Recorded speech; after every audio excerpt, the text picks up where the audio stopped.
Hi guys, one day exam factory में आप सभी का स्वागत है। गाइस, आज हम लोग सुरक्षा से संबंधित मुद्दे जितने भी सारे हो सकते हैं वो सारे कंप्लीट करेंगे। इशू रिलेटेड टू सिक्योरिटी, ठीक है, जितने भी सारे हो सकते हैं वो सारे हम लोग ए टू जेड कंप्लीट करेंगे।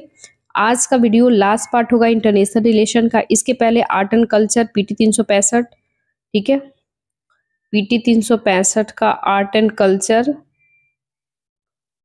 इसके साथ ही इकोनॉमी, इसके साथ ही इन्वायरमेंट एंड इकोलॉजी, ये सारे हम कंप्लीट करा चुके हैं। पॉलिटी गवर्नेंस भी हो चुका है, पॉलिटी एंड गवर्नेंस, ठीक है, तो ये सारे हो चुका है। पर्सनालिटी न्यूज हो चुका है। आप लोग वनडे एग्जाम फैक्ट्री के प्लेलिस्ट में जाकर के चेक कर सकते हैं, ठीक है। नेक्स्ट हम लोग देखेंगे इशू रिलेटेड टू सिक्योरिटी, सुरक्षा से संबंधित जितने भी मुद्दे हो सकते हैं वो सारे विथ स्टैटिक पोर्शन हम लोग सारा कंप्लीट करेंगे। कह रहे हैं कि चीफ ऑफ डिफेंस स्टाफ क्यों चर्चा में है, तो हाल ही में सशस्त्र बलों के द्वारा vice chief of defence staff और डिप्टी सीडीएस की नियुक्ति पर विचार किया जा रहा है, ठीक है। ये तो हो गया आपका न्यूज। अब हम लोग सीडीएस के बारे में स्टैटिक पोर्शन कंप्लीट करेंगे। तो सीडीएस जो है चीफ ऑफ डिफेंस स्टाफ 2019 में ये सृजित किया गया था, ये बनाया गया था सीडीएस का पोस्ट, ठीक है। फॉर स्टार जनरल रैंक का ये पद होता है, पोस्ट होता है। 2001 में मंत्रियों के एक समूह ने, यानी कि ग्रुप ऑफ मिनिस्ट्री ने श्री के सुब्रमण्यम समिति के रिपोर्ट पे, किसके रिपोर्ट पे, तो श्री के सुब्रमण्यम समिति के रिपोर्ट पे। हो सकता है आपसे ये, क्योंकि आपको पता है जो न्यूज में रहता है वो तो केवल एक आधार होता है, बाकी आपको स्टैटिक पढ़ के जाना होता है। तो श्री के सुब्रमण्यम समिति के रिपोर्ट के आधार पर सीडीएस पद को सृजन की सिफारिश किया गया था। इसके कार्य और जिम्मेदारियां की हम लोग बातें करें, इसके कार्य क्या क्या होते हैं, यानी इसके वर्क क्या क्या हो सकते हैं सीडीएस के, तो रक्षा मंत्रालय के अंतर्गत गठित सैन्य कार्य विभाग का प्रमुख होता है और इसके विभाग के सचिव के रूप में कार्य करता है। वह चीफ ऑफ स्टाफ कमेटी का स्थायी अध्यक्ष भी होता है और वह रक्षा मंत्री का अध्यक्षता वाली रक्षा अधिग्रहण परिषद का सदस्य होता है और इसके साथ ही राष्ट्रीय सुरक्षा सलाहकार की अध्यक्षता वाली रक्षा योजना समिति का भी सदस्य होता है। तीनों सेनाओं, थल सेना, वायुसेना, नौसेना, तीनों सेनाओं के मामलों में रक्षा मंत्रालय के प्रधान यानी सैन्य सलाहकार होता है। सैनिक के मामलों में ये सलाहकार होता है, ठीक है, एडवाइस दे सकता है, ठीक है, किसको, रक्षा मंत्रालय को। इसके साथ ही परमाणु कमान प्राधिकरण के सैन्य सलाहकार के रूप में भी कार्य करता है। सीडीएस किसी भी सैन्य कमान का उपयोग नहीं करता है और यहाँ तक कि तीनों सेनाओं के अध्यक्षों पर भी नहीं होता है, ठीक है, यानी कि ये कमान खुद से नहीं करता है। लाइक इसके अंतर्गत जैसे कि मान लो कि कोई ऑफिसर है, उसके अंतर्गत सारे जितने भी सारे ये एडवाइस देगा या फिर रूल करेगा, एज लाइक मतलब एक उसके अंतर्गत सारे जितने भी डिपार्टमेंट है, लाइक बोले तो थल सेना, वायुसेना, नौसेना, ये सारी इसके अंतर्गत काम करेगा, ठीक है। और ये सीडीएस जो है ये आपको रक्षा मंत्रालय के तहत इसके अंतर्गत काम करेंगे, उसको रिपोर्ट सौंपेंगे, ठीक है।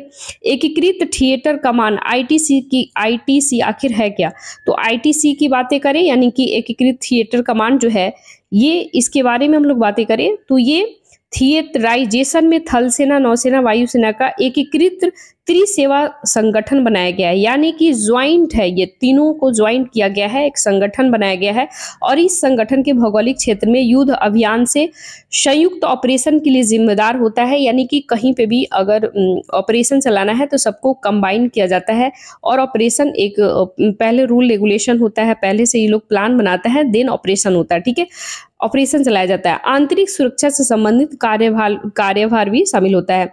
मौजूदा कमानों की संख्या कितनी है, तो 19 है। 17 जो है एकल सेवा आधारित कमान है और थल सेना के साथ है, वायुसेना के साथ है, इसके साथ ही 3 जो है नौसेना के है, ठीक है, तो 7 7 14 और 3 17, ठीक है।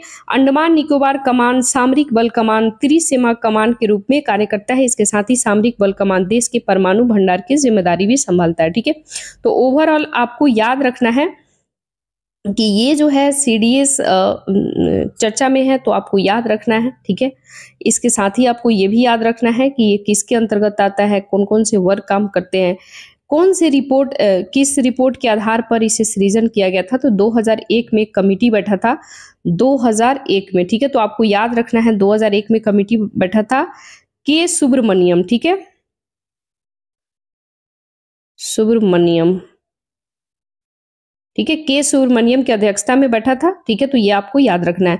नेक्स्ट हम लोग देखेंगे इससे संबंधित फैक्ट, अंतर सेवा संगठन कमान नियंत्रण और अनुशासन अधिनियम 2023 यानी कि inter services organisation command control and the discipline act 2023, अंतर सेवा संगठन कमान नियंत्रण और अनुशासन अधिनियम 2023 को अधिसूचित करता है, रेगुलेट करता है। वर्तमान में अंतर सेवा संगठन के commander in chief officer in commander को अन्य सेवाओं के कर्मियों पर अनुशासनात्मक प्रशासनिक शक्तियों का उपयोग करने अधिकार प्राप्त नहीं है, ठीक है।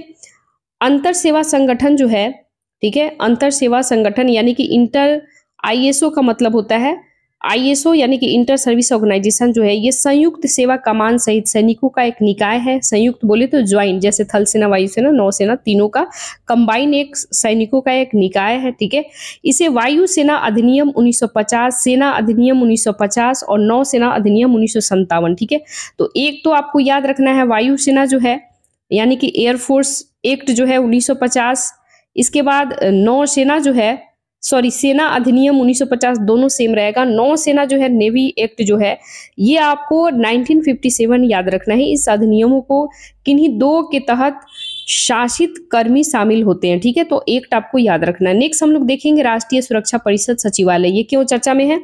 राष्ट्रीय सुरक्षा परिषद सचिवालय यानी कि नेशनल सिक्योरिटी काउंसिल सेक्रेटरीट, ठीक है। तो हाल ही में केंद्र सरकार ने राष्ट्रीय सुरक्षा परिषद सचिवालय के अतिरिक्त राष्ट्रीय सुरक्षा सलाहकार की नियुक्ति किया, यानी कि एक एडिशनल जो है इसके अलावा, यानी राष्ट्रीय सुरक्षा परिषद सचिवालय तो है ही, इसके साथ ही राष्ट्रीय सुरक्षा सलाहकार की नियुक्ति की है, ठीक है। तो ये अपन ध्यान में रखना है, ये नियुक्ति हुआ है तो अपन इसके हम लोग स्टैटिक पोर्शन को कंप्लीट करके जाना होगा, पढ़ के जाना होगा, मे भी कहीं से भी क्वेश्चन पूछा जा सकता है। कह रहा है कि NSCS की बातें करें, राष्ट्रीय सुरक्षा परिषद के सचिवालय, तो ये जो है इसकी स्थापना का उद्देश्य क्या है? NSCS जो है यानी कि राष्ट्रीय सुरक्षा परिषद सचिवालय जो है इसका गठन 1990 के दशक के अंत में किया गया था और ये तब से राष्ट्रीय सुरक्षा परिषद यानी कि NSC नेशनल सिक्योरिटी काउंसिल के सचिवालय के रूप में कार्य करता है। आंतरिक और बाह्य सुरक्षा संबंधी सभी मामलों पर शीर्ष सलाहकार निकाय है, ठीक है। ये सलाहकार है, इनकी सलाह दे सकता है, सजेशन कर सकता है, जरूरी नहीं है कि ये मैंडेटरी है, इनका जो सलाह है वो मानना होगा, ये जरूरी नहीं है, ठीक है। इसका आखिर उद्देश्य क्या है? तो राष्ट्रीय सुरक्षा के लिए रणनीतिक बनाना, दिशा, दीर्घकालिक विजन प्रदान करना, ठीक है, एम डिसाइड करना, इनके योजना बनाना, ये सारे काम है। नेतृत्वकर्ता की बातें करें हम लोग, नेतृत्वकर्ता जो है इसकी अध्यक्षता राष्ट्रीय सुरक्षा सलाहकार यानी कि NSA नेशनल सिक्योरिटी एडवाइजरी करता है और इसके साथ ही NSA का पद कैबिनेट मंत्री के बराबर होता है। ये कैबिनेट नोट तैयार कर सकता है, पारस यानी कि प्रासंगिक कागजात भी प्राप्त कर सकते हैं, ठीक है। नेक्स्ट है गवर्नेंस और संशोधन, ठीक है। तो गवर्नेंस संशोधन की बातें करें तो 2019 में कार्य संचालन के नियम संशोधन हुआ। NSA जो है, NSA और NSC को विशिष्ट गवर्नेंस नियमों के अधीन लाया गया। महत्वपूर्ण कैबिनेट दस्तावेज को तैयार करने, उन्हें प्राप्त करने, इसकी शक्तियों का विस्तार किया जाता है। इसके साथ ही अंतर मंत्रालय परामर्श में भाग लेने की अनुमति होती है, ठीक है। कोई भी अगर अंतर मंत्रालय वगैरह है तो उसमें भाग ले सकते हैं, ठीक है। उसमें उस बैठक में, उस मीटिंग में जाके बैठ सकते हैं, ठीक है, पार्टिसिपेशन कर सकते हैं, भाग ले सकते हैं, ठीक है। नेक्स्ट है राष्ट्रीय सुरक्षा परिषद यानी कि NSC नेशनल सिक्योरिटी काउंसिल की बातें करें तो इसका गठन 1999 में केसी पंत की अध्यक्षता में हुआ था। ये अक्सर आप जब इकोनॉमिक्स का क्वेश्चन सोल्व करेंगे उसमें भी ये पूछा जाता है। इसके साथ ही केसी पंत वगैरह की ऑप्शन दे करके, इसके साथ ही इंटरनेशनल रिलेशन में तो पूछा जाता है, इसके साथ ही पॉलिटी वगैरह की, ये सारे, क्योंकि आपको पता है इंटरनेशनल GS पेपर 2 का ऑलरेडी आता है, तो ये सारे वहां पे भी कहीं ना कहीं आप देखेंगे पढ़ने को मिलता है, ठीक है। तो केसी पंत आपसे हो सकता है पूछे कि केसी पंत किस चीज की कमिटी बैठा था, तो आपको याद रखना है राष्ट्रीय सुरक्षा परिषद कमिटी बैठा था, ठीक है। ये टास्क फोर्स सिफारिश के आधार पर किया गया था। एक शीर्ष सलाहकार निकाय है, इसकी अध्यक्षता प्रधानमंत्री करते हैं और इसमें वित्त मंत्री, रक्षा, गृह और विदेश मंत्री भी शामिल होते हैं।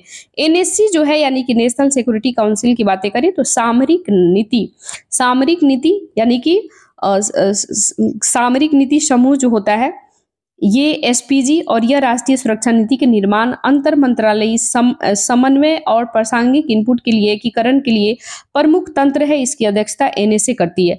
राष्ट्रीय सुरक्षा सलाहकार बोर्ड की बातें करें तो इसका मुख्य कार्य राष्ट्रीय सुरक्षा से जुड़े मुद्दे को दीर्घकालिक विश्लेषण करना, एनएससी को सही गाइडेंस प्रदान करना। राष्ट्रीय सुरक्षा परिषद का सचिवालय, ये राष्ट्रीय सुरक्षा परिषद एनएससी जो है, एनएससीएस जो है, ये राष्ट्रीय सुरक्षा परिषद का सचिवालय, ठीक है, सेक्रेटरिएट है।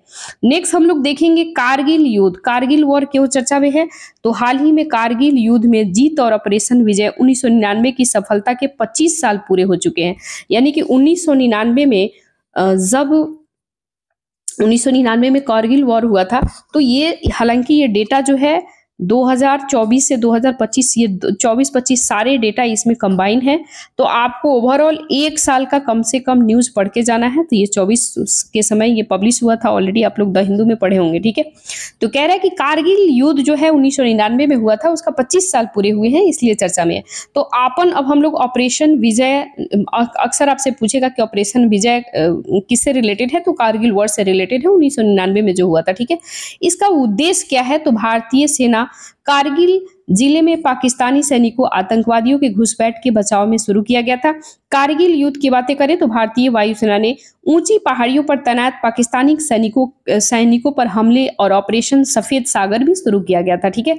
तो ऑपरेशन सफेद सागर पूछेगा तो आपको याद रखना है कारगिल युद्ध से है, ठीक है। इसके साथ ही ऑर्गेनाइजेशन कौन काम करता है? तो स्ट्रेटेजिक पॉलिसी ग्रुप काम करता है, नेशनल सिक्योरिटी एडवाइजरी बोर्ड काम करता है, ठीक है।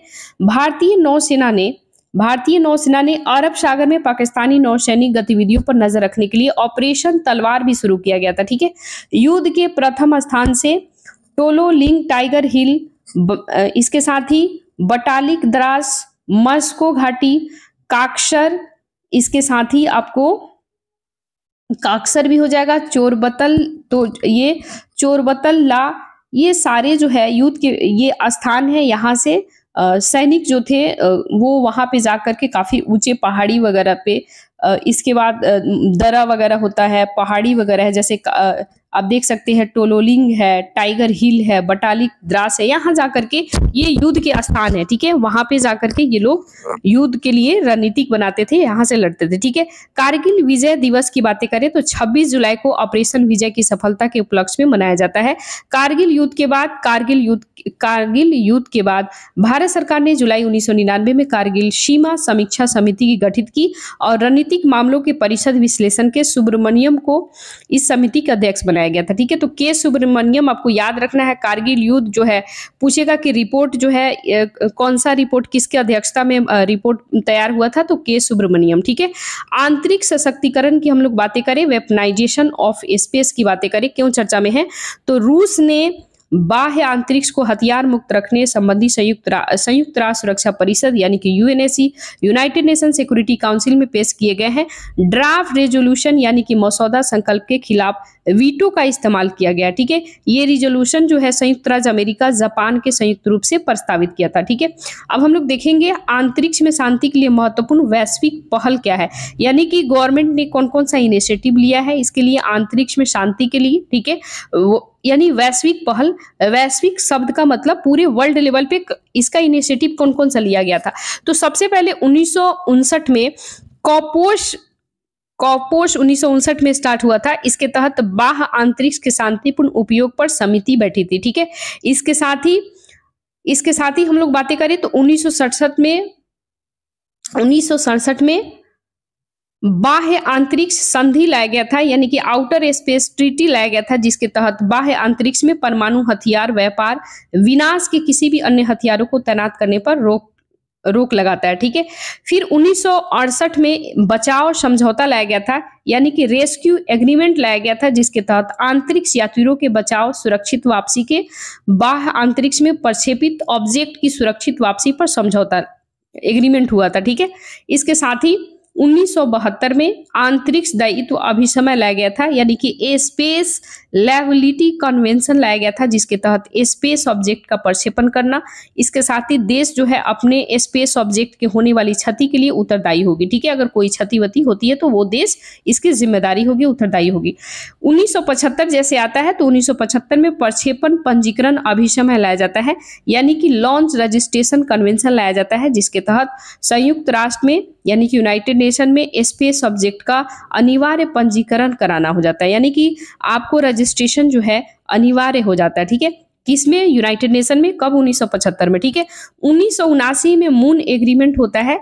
मून एग्रीमेंट जो है चंद्रमा पर सैन्य अड्डों प्रतिष्ठानों की स्थापना करना, किलेबंदी करना, चंद्रमा पर किसी भी प्रकार के हथियारों के परीक्षण पर रोक लगाता है। ठीक है, तो ये आपको 1979 में मून एग्रीमेंट होता है, तो आपको याद रखना है। 1959 में कॉपस लाया गया था। 1967 में आउटर स्पेस ट्रीटी लाया गया था। 1968 में रेस्क्यू एग्रीमेंट लाया गया था। 1972 में स्पेस लायबिलिटी कन्वेंशन लाया गया था। 1975 में प्रक्षेपण पंजीकरण अभिसमय यानी कि लॉन्च रजिस्ट्रेशन कन्वेंशन लाया गया था, जिसके तहत संयुक्त राष्ट्र यानी यूनाइटेड नेशन में आपको एग्रीमेंट पंजीकरण कराना जरूरी है। ठीक है, यानी कि आपको रजिस्ट्रेशन पंजीकरण कराना जरूरी है। 1979 में आपको चंद्रमा पर सैन्य अड्डों प्रतिष्ठानों की स्थापना, किलेबंदी, चंद्रमा पर किसी प्रकार के हथियार परीक्षण पर रोक लगाता है, ये मून एग्रीमेंट। ठीक है, तो आपन इतना सारा फैक्ट याद रखना है। ठीक है, नेक्स्ट हम लोग देखेंगे इसमें भारत की है, ये तो हम लोग वर्ल्ड लेवल पे दे दिए थे कि ये कन्वेंशन आया था। भारत का क्या रोल है? तो भारत की भागीदारी की बातें करें तो भारत कॉपस में सक्रिय रूप से भाग लेता है। किसमें? कॉपस में। ठीक है, इसके साथ ही अनुसमर्थन या फिर अभिपृष्टि भी कह सकते हैं, जिसको रेटिफिकेशन कहते हैं, बाह्य आंतरिक संधि बचाव समझौता, आंतरिक दायित्व अभिसमय यानी कि प्रक्षेपण पंजीकरण अभिसमय के तहत भारत जो है कॉपस में सक्रिय रूप से भाग लेता है। भारत ने मूल एग्रीमेंट पर हस्ताक्षर किए हैं, लेकिन इसकी अभिपृष्टि नहीं है। ठीक है, यानी कि इसे एक्सप्लेनेशन नहीं दिया है भारत ने, इस पे सिर्फ सिग्नेटरी है, सिर्फ केवल एग्रीमेंट है। ठीक है, इसके साथ ही यूएनएससी के इस हालिया ड्राफ्ट रिजोल्यूशन संकल्प के बारे में बातें करें तो वीटो किए गए संकल्प में ये 1967 की बाह्य आंतरिक संधि को अनुमोदन करने वाले देशों को निम्नलिखित रूप से पालन करना होगा, यानी कि जो भी 1967 में बाह्य आंतरिक संधि है यानी एक ट्रीटी है, जो भी देश इसके सिग्नेटरी है उनको फॉलो करना होगा। इन देशों में अपने दायित्व अनुपालन करना होगा। व्यापक विनाश के हथियार युक्त किसी भी ऑब्जेक्ट को पृथ्वी की निकटवर्ती कक्षा में स्थापित नहीं करना होगा। इसके लिए ऑर्गेनाइजेशन काम कौन करता है? तो यूनाइटेड नेशन सिक्योरिटी काउंसिल करता है, यूएनएससी काम करता है। ठीक है, नेक्स्ट है रूस का तर्क क्या है। इस पे रूस के तर्क की बातें करें तो इसके अनुसार इस संकल्प को इसलिए वीटो किया क्योंकि ये केवल व्यापक विनाश के हथियारों, विशेषकर परमाणु हथियारों पर केंद्रित है। अन्य हथियारों को अंतरिक्ष में तैनात नहीं करने संबंधित प्रावधान नहीं किया गया। ठीक है, आंतरिक से सशक्तिकरण के बारे में बातें करें तो आंतरिक्ष के सशक्तिकरण अंतरिक्ष के सशस्त्रीकरण से तात्पर्य है ये है कि इसके जरिए अंतरिक्ष में हथियारों को तैनाती की जाती है और इन हथियारों को उपयोग पृथ्वी की कक्षा या फिर पृथ्वी की सतह पर लक्ष्यों को नष्ट करने के लिए किया जा सकता है। बाह्य अंतरिक्ष के सैनिकरण यानी कि मिलिटराइजेशन की बातें करें तो इसका अर्थ ये है कि स्थल हो यानी कि स्थल, समुद्र, वायु आधारित सैन्य अभियानों के लिए अंतरिक्ष का उपयोग करना। दोनों अवधारणाएं बाह्य अंतरिक्ष के बढ़ते सैन्य उपयोगों पर प्रकाश डालती है। नेक्स्ट हम लोग देखेंगे जो चर्चा में है रासायनिक हथियारों का विनियमन यानी कि regulation of the chemical weapons. ठीक है, तो केमिकल वेपन्स बहुत ही ज्यादा चर्चा में रहा है। आप सभी को पता है कि रसिया यूक्रेन का वॉर हुआ है, तब भी केमिकल वेपन बहुत ज़्यादा यूटिलाइजेशन का कहीं ना कहीं ये न्यूज़ में रहा है बहुत ज़्यादा कि रसिया यूज कर रहा है तो यूक्रेन कर रहा है, यूक्रेन थोप रहा था रसिया पे, रसिया कर रहा है यूक्रेन पे, है ना। तो हम लोग एक एक करके सारा चीज़ देखेंगे क्योंकि न्यूज़ में है तो अपन पढ़ के जाना है। क्वेश्चन पूछेगा तो पता चलेगा, हम लोग कहेंगे यार हम तो सिर्फ न्यूज़ पढ़े थे, बट आपको स्टैटिक पोर्शन से लिंक करके पढ़ना है। ठीक है, तो रासायनिक हथियार का विनियमन की बातें करें तो संयुक्त राज्य अमेरिका ने रूस पर यूक्रेन से क्लोरोपिक्रीन, ठीक है, क्लोरोपिक्रीन नामक रासायनिक पर एजेंट का इस्तेमाल करने का आरोप लगाया। किसने लगाया है? अमेरिका ने लगाया है। किस पे? रूस पे लगाया है। ठीक है, क्लोरोपिक्रीन जो है ये क्या है? एक रासायनिक है। ये इसका उपयोग एक फ्यूमिंटिंग फ्यूमिंटिंग रसायन है, इसका उपयोग रोगाणुरोधी, विकासनाशी, इसके साथ ही शाकनाशी कीटनाशक, नेमेटिसाइड, ठीक है, नेमेटिसाइड और युद्ध में हथियार के रूप में किया जा सकता है। जिनेवा प्रोटोकॉल 1925 में जो लाया गया था, इसमें कहा जाता है कि ये युद्ध क्षेत्र में रासायनिक और जैविक हथियारों के उपयोग पर प्रतिबंध लगाता है, रोक लगाता है, क्योंकि माल जाल के खतरा का चांस ज्यादा रहता है, लोगों की डेथ हो सकती है, बहुत सारी चीजें इस पे इस कॉन्फ्लिक्ट में प्रभाव इफेक्ट हो सकते हैं। ठीक है, रासायनिक हथियार अभी समय लाया गया था, इसके तहत ये प्रमुख अंतर्राष्ट्रीय संधि है जो रासायनिक हथियारों पर पूरी तरह से प्रतिबंध लगाता है। ठीक है, तो जिनेवा प्रोटोकॉल हो सकता है पूछे 1955 में, पूछे किससे रिलेटेड है, तो युद्ध क्षेत्रों में रासायनिक जैविक हथियार पे प्रतिबंध लगाने से रिलेटेड है। ठीक है, नेक्स्ट हम लोग देखेंगे इसके हेडक्वार्टर कहाँ है, तो हेडक्वार्टर नीदरलैंड के हेग में है। इसके साथ ही रासायनिक हथियार निषेध संगठन की बातें करें तो ये एक अंतर्राष्ट्रीय संगठन है। 1997 में CWC यानी कि CWC की शर्तों को लागू करने के लिए स्थापित किया गया था। कब किया गया था? 1997 में किया गया था। इसमें कितने कंट्री है, तो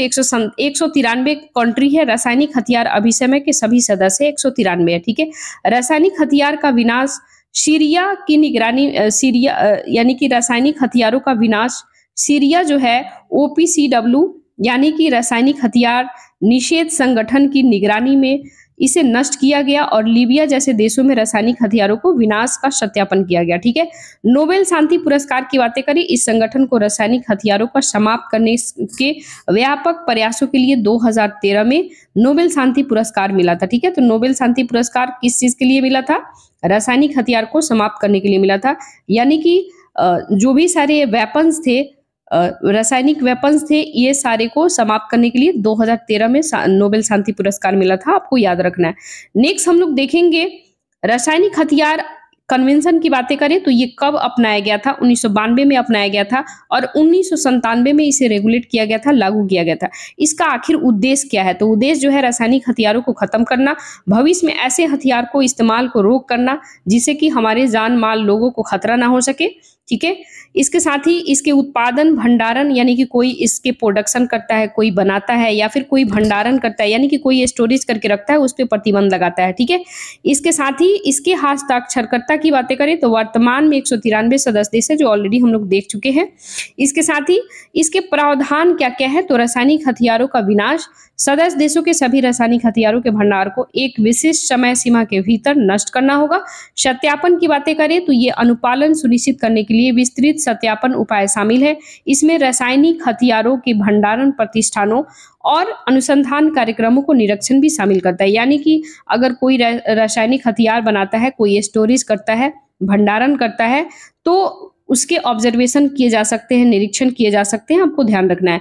नेक्स्ट है सैन्य उपयोग प्रतिबंध। ठीक है, तो सैन्य उपयोग प्रतिबंध की बातें करें तो ये अभिसमय हथियार के रूप में सैन्य उद्देश्यों के लिए रासायनिक सामग्रियों के रूप में रोक लगाता है। गैर हस्ताक्षरकर्ता की बातें करें तो केवल 4 देश, इजराइल, मिस्र, उत्तर कोरिया, दक्षिण सूडान के पक्षकार नहीं है। यानी कि सैन्य उपयोग जो है, ये जो कन्वेंशन CWC जो है, इस पे केवल 4 देश हस्ताक्षर पक्षकार नहीं है। इजराइल नहीं है, मिस्र नहीं है, उत्तर कोरिया नहीं है, साउथ सूडान नहीं है। ठीक है, कार्यान्वयन की बातें करें तो राष्ट्रीय कानूनी और विनियमों को अपनाने वाला आवश्यकता है और CWC के प्रावधानों के अनुरूप, साथ ही जो रासायनिक हथियारों का विनाश और निगरानी के लिए प्रावधान करता है। भारत CWC का हस्ताक्षरकर्ता पक्षकार देश है। भारत ने रासायनिक हथियार अभिसमय 2000 में पारित किया था, 2000 ईस्वी में। ठीक है, वित्तीय कार्रवाई कार्यबल की हम लोग बातें करें, नेक्स्ट जो न्यूज है वित्तीय कार्रवाई कार्यबल यानी कि financial action task force FATF की बातें करें तो FATF जो है, हालांकि FATF आपका ये तो इंटरनेशनल रिलेशन में है तो चलो इसमें दे दिया है। वैसे आप ये GS पेपर 2 में ही सब आता है। इंटरनल सिक्योरिटी वगैरह में ये अक्सर क्वेश्चन आपसे पूछा जाता है। फाइनेंशियल एक्शन टास्क फोर्स, ये FATF आपको उसमें आ जाएगा। ठीक है, इसके साथ ही इंटरनल सिक्योरिटी का में ये चैप्टर है FATF जो है, ऐसे इंटरनेशनल रिलेशन में भी आता है। इसके साथ ही GS पेपर 3 जो है, इसमें आपको FATF जो है इंटरनल सिक्योरिटी में आपको आ जाएगा। ठीक है, अक्सर पूछा जाता है इंटरनल सिक्योरिटी में। ठीक है, तो चलिए हम लोग ज़्यादा क्योंकि आपको पता है कहीं ना कहीं एक दूसरे से सब लिंकअप होते हैं, तो ये एफएटीएफ आखिर चर्चा में क्यों है? तो हाल ही में सिंगापुर में आयोजित वित्तीय कार्यवाही कार्यबल यानी एफएटीएफ जो है फाइनेंशियल एक्शन टास्क फोर्स की बैठक हुआ है। कहाँ पे? सिंगापुर में हुआ है। भारत की पारस्परिक मूल्यांकन रिपोर्ट को स्वीकार किया गया यानी एक्सेप्ट किया गया है। ये रिपोर्ट में मनी लॉन्ड्रिंग, आतंकवाद, वित्त पोषण से निपटने के लिए भारत के द्वारा किए गए उपायों का आकलन किया गया है। यानी भारत ने जिस चीज पे चर्चा किया है कि मनी लॉन्ड्रिंग, इसके साथ ही आतंकवाद जो भी आतंक टेररिज्म जो होता है, जो भी टेररिस्ट वगैरह होता है उनको फाइनेंशियली कहीं ना कहीं मनी लॉन्ड्रिंग वगैरह होता है, उनको फाइनेंशियली बूस्ट अप किया जाता है, उनको प्रोवाइड किया जाता है। तो इन सब चीज़ों पे रोक लगाने के लिए बात किया गया है। तो इस पूरा डिटेल इसके हम लोग हेड ऑफिस वगैरह देख ले तो कह रहा है कि पेरिस हेडक्वार्टर कहाँ है? तो फ्रांस के पेरिस में इसके हेडक्वार्टर है। एफएटीएफ की उत्पत्ति की बातें करें 1989 में इसकी उत्पत्ति हुआ था। इसके सदस्य कितने हैं? तो इसके टोटल 40 सदस्य हैं। इसके भारत सहित 38 सदस्य देश हैं और 2 क्षेत्रीय संगठन हैं। तो 2 क्षेत्रीय संगठन खाड़ी सहयोग परिषद और यूरोपीय आयोग है। ठीक है, भारत 2010 में एफएटीएफ में शामिल हुआ था, 2010 में। ठीक है, रूस जो है फरवरी 2023 में निलंबित हुआ था, यानी कि एफएटीएफ से फाइनेंशियल एक्शन टास्क फोर्स से रूस इससे निलंबित कर दिया गया था 2023 में। इसका आखिर उद्देश्य क्या है? तो धन शोधन, आतंकवाद के वित्त पोषण, सामूहिक विनाश के हथियार को प्रसार के वित्त पोषण के जोखिम से वैश्विक वित्तीय प्रणाली को सुरक्षित रखना। ठीक है, यानी कि धन जो है आवाजाही जो होता है, यानी कि एक दूसरे देश से दूसरे देशों में लाइक बोले तो मनी लॉन्ड्रिंग होता है, जिससे ऐसा देखो मनी लॉन्ड्रिंग एक लाइन में समझो, ऐसा धन जो गवर्नमेंट के रूल के अकॉर्डिंग टैक्स नहीं दिलाता है और चोरी छुपे आप एक दूसरे देशों में देते हैं या फिर रखते हैं एक दूसरे देशों को। जैसे मान लो कि आप यूएई में रह रहे हैं, चोरी छुपे जो है आप अपना टैक्स जो है पैसे बचा रहे हैं, तो मनी लॉन्ड्रिंग में आ जाएगा। ठीक है, यानी कि कहीं ना कहीं आपका जो इनकम है उस पर आप टैक्स नहीं दे रहे हैं तो मनी लॉन्ड्रिंग हो जाएगा। इसके साथ ही उसका गलत इस्तेमाल लोग करता है, कहीं ना कहीं टेररिस्ट वगैरह जो होता है उसको बढ़ावा देता है लोग, है ना, कहीं ना कहीं उसके माध्यम से सप्लाई होता है, बहुत सारी चीजें हो सकती है। कार्य की बातें करें तो वित्तीय समावेशन को बढ़ावा देना, फाइनेंशियल एक्सक्लूजन से निपटने पर ध्यान केंद्रित करने के लिए, अवांछित परिणामों पर परियोजना यानी project on the United consequence शुरुआत हुआ था। हाई रिस्क ज्यूरिडिक्शन यानी कि उच्च जोखिम वाले देश कौन कौन है? तो ब्लैक लिस्ट जो होता है, उच्च जोखिम वाले देश जहां कार्रवाई की आवश्यकता होती है उसे ब्लैक लिस्ट में डाला जाता है। ग्रे लिस्ट में रणनीतिक तौर पर विफल रहने वाले देशों को निगरानी बढ़ा दिया जाता है, उस पर हमें डाउट है कि ऐसा ऐसा कर रहा है तो उस पर निगरानी रखा जाता है, उसे ग्रे लिस्ट में रखा जाता है। हो सकता है आपसे क्वेश्चन पूछे तो पाकिस्तान जो है ब्लैक लिस्ट से बाहर आ गया है, अभी ग्रे लिस्ट में है, तो आपको याद रखना है पाकिस्तान जो है ग्रे लिस्ट में है। ठीक है, नेक्स्ट हम लोग देखेंगे म्यूचुअल इवेल्युएशन रिपोर्ट के बारे में। आखिर ये क्या है, इसका उद्देश्य क्या है? तो इसका उद्देश्य वित्तीय प्रणालियों और व्यापक अर्थव्यवस्था को मनी लॉन्ड्रिंग, आतंकवाद के वित्त पोषण, परमाणु, रासायनिक, जैविक हथियारों को प्रसार के लिए वित्त पोषण को खतरा से बचाना है। इसके प्रक्रिया की बातें करें, एफएटीएफ यानी कि फाइनेंशियल एक्शन टास्क फोर्स सदस्यों के द्वारा पीयर रिव्यू किया जाता है। भारत का पहला म्यूचुअल इवेल्युएशन 2010 में किया गया था। मनी लॉन्ड्रिंग से निपटने के लिए भारत के द्वारा क्या क्या उपाय किया गया है, इसके लिए कौन कौन से कानून लाया गया है, इसके लिए कौन कौन से कानून फ्रेमवर्क है, तो वो सारा हम लोग देखेंगे। तो भारत के द्वारा क्या क्या कानून है, उसके द्वारा क्या क्या उठाया गया कदम है। तो मनी लॉन्ड्रिंग रोकथाम अधिनियम 2002 लाया गया था। गैर कानूनी गतिविधियां रोकथाम अधिनियम यूएपीए 1967 लाया गया था। संस्थागत की बातें करें तो फाइनेंशियल इंटेलिजेंस यूनिट इंडिया, ये इसकी स्थापना 2004 में हुआ था। परिवर्तन निदेशालय ईडी इसके लिए लाया गया था, जिससे कि ईडी जो है इस चीजों को रोके, जांच करे, इस पे कार्य करे। ठीक है, इसकी स्थापना 1956 में हुआ था। पहले पारस्परिक कानूनी सहायता संधि एमएलएटी पोर्टल 2022 में लॉन्च किया गया था और ये अंतर्राष्ट्रीय सहयोग को बढ़ावा देता है। इसके लिए ऑर्गेनाइजेशन कौन काम करता है? तो mutual legal assistance treaty work करता है, mutual legal assistance treaty work करता है। ठीक है, नेक्स्ट हम लोग देखेंगे संयुक्त राष्ट्र मादक पदार्थ। ठीक है, तो ये चर्चा में क्यों है? संयुक्त राष्ट्र मादक पदार्थ अपराध कार्यालय यानी the United nation office of the drug and crime. ठीक है, यूएनओडीसी जिसको शॉर्टकट में कहते हैं, क्यों चर्चा में है? तो यूएनओडीसी जो है United nation office on the drug and crime की बातें करें तो 2 महत्वपूर्ण रिपोर्ट जारी किया है। ये कौन कौन रिपोर्ट है? विश्व मादक पदार्थ दिवस पर वार्षिक रिपोर्ट जारी किया है, विश्व वन्यजीव अपराध रिपोर्ट 2024 जारी किया है, विश्व मादक पदार्थ दिवस को आपराधिक से मादक पदार्थों के दुरुपयोग पर अवैध तस्करी के खिलाफ अंतर्राष्ट्रीय दिवस कहा जाता है। विश्व मादक पदार्थ रिपोर्ट की बातें करें तो सबसे अधिक दुरुपयोग वाला जो मादक पदार्थ है इनमें सबसे कैनबिस है, भांग, गांजा वगैरह ये सारे आते हैं। इसके साथ ही ओपियोइडी, एम्फेटामिन, कोकीन वगैरह होता है और एक्सटेसी का स्थान आता है। ठीक है, ये सारे नशीले पदार्थ होते हैं। कहीं ना कहीं ये सारे ड्रग आते हैं। ठीक है, आप देखते हैं अक्सर ड्रग की सप्लाई वगैरह होते रहता है। सर्वाधिक प्रभावित क्षेत्र कौन कौन से है, कौन कौन से एरिया है? तो ट्रिपल फ्रंटियर है। ट्रिपल फ्रंटियर किसको बोलते हैं? अर्जेंटीना, ब्राजील और पराग्वे को बोलते हैं। ठीक है, ट्रिपल फ्रंटियर बोलते हैं, अर्जेंटीना, ब्राजील, पराग्वे। ठीक है, इसको आप एबीपी से याद कीजिएगा। ठीक है,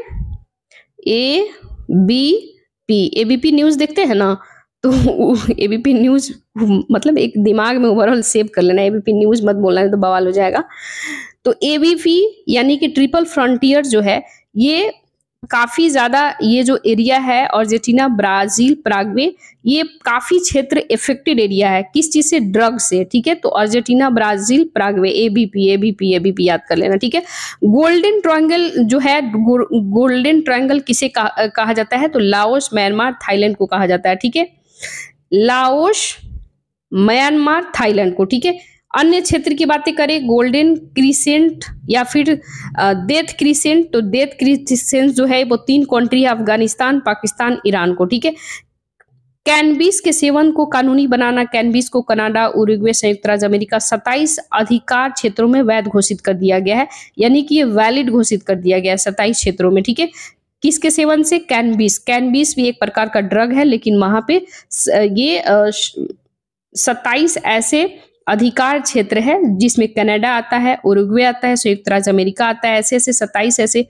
जगह है जहां पे कैनबिस अलाउ है लेना। ठीक है, ये ड्रग है, आपको याद रखना है। नेक्स्ट हम लोग देखेंगे, ये आप देख सकते हैं गोल्डन क्रिसेंट में ईरान, अफगानिस्तान, पाकिस्तान, ये वाला इलाका आ जाएगा। ठीक है, इसके साथ ही गोल्डन ट्रिंगल में ये म्यांमार आ जाएगा, लाओस आ जाएगा, नीचे थाईलैंड आ जाएगा। ठीक है, ये ट्रिंगल है, ऐसे ट्रिंगल बना करके तो ये 3 हो जाएगा, एक म्यांमार हो जाएगा, इधर थाईलैंड हो जाएगा, इधर लाओस आ जाएगा। ठीक है, और ये वाला तो आपको याद है ही। नेक्स्ट हम लोग देखेंगे हेडक्वार्टर इसका कहाँ है, तो हेडक्वार्टर जो है ऑस्ट्रिया है, ऑस्ट्रिया के वियना में है। इसकी उत्पत्ति कब हुआ था? 1997 हुआ था। सदस्य की हम लोग बातें करें, ये संयुक्त राष्ट्र के सभी सदस्य देशों के साथ काम करता है। ठीक है, इसका आखिर उद्देश्य क्या है? तो उद्देश्य की बातें करें, मादक पदार्थों की तस्करी और संगठित अपराध, भ्रष्टाचार, मानव तस्करी, आतंकवाद जैसी चुनौतियों से निपटने में सहयोग प्रदान करना।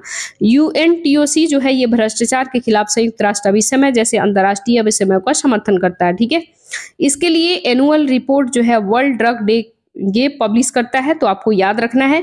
नेक्स्ट हम लोग देखेंगे मादक पदार्थों के अवैध उपयोग के खिलाफ। ठीक है, तो मादक पदार्थों के अवैध उपयोग के खिलाफ आरंभ की गई कौन कौन से पहल है, यानी इनिशिएटिव कौन कौन से लाया गया था इसको रोकने के लिए वैश्विक स्तर पर, यानी पूरे वर्ल्ड लेवल की बातें करें।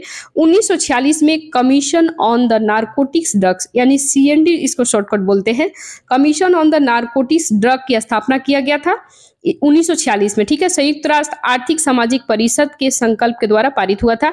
नारकोटिक ड्रग की बातें करें तो साइट्रोट्रॉपिक्स पदार्थों और अवैध व्यापार के खिलाफ संयुक्त राष्ट्र कन्वेंशन 1988 में लाया गया था। इसके साथ ही single convention on the narcotics drug 1961 में लाया गया था, जिसका उद्देश्य मादक पदार्थों के दुरुपयोग को रोकना, मादक पदार्थों की आपूर्ति को नियंत्रित करना, कंट्रोल करना। ठीक है, तो अपन याद रखना है।